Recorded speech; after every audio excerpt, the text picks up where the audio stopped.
Adobe Premiere Pro tips. Let's get right into it. Let's say you want to add a video clip to your timeline.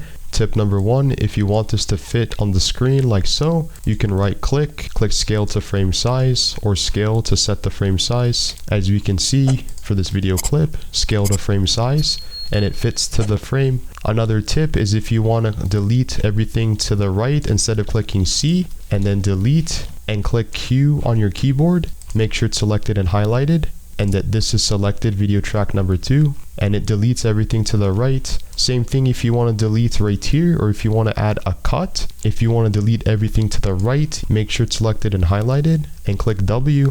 Another tip and trick is if you want to add cuts completely for free, go to edit on the top left hand screen, keyboard shortcuts. Underneath here, type in add edit. Make sure the keyboard shortcut is I recommend K and click OK. So now you can click K.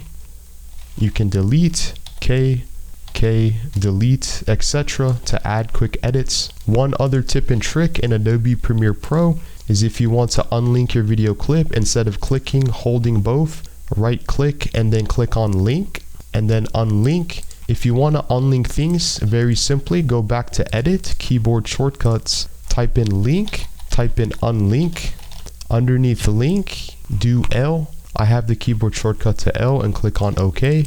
So now you can just click L to unlink or to link, and you can now add your edits like so.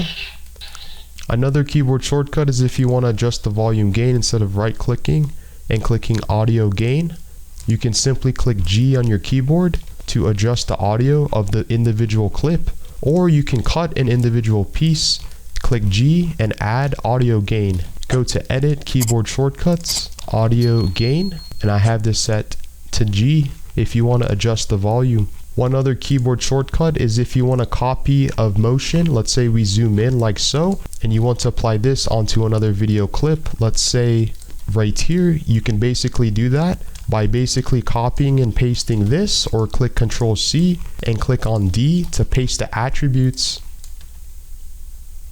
And in order to manually zoom this in, so you don't have to zoom in by yourself, go back to edit, keyboard shortcuts, paste attributes. In this case, I have it set for letter D. And if you want to copy the attributes, paste attributes, letter D, remove to letter F. So if you want to remove this, you can click on F and you can remove the attribute completely for free.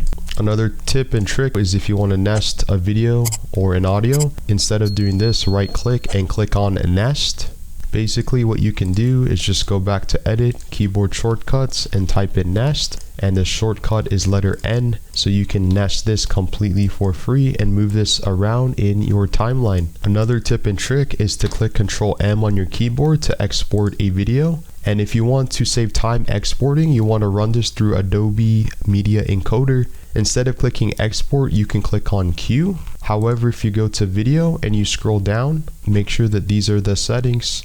Another tip is if you click format and you want to export as this a transparent video or a GIF where the background is transparent, click on QuickTime. Underneath here, underneath preset, make sure this is selected to Go Pro with alpha bit, maximum bit depth if you want a transparent video, completely for free in Adobe Premiere Pro.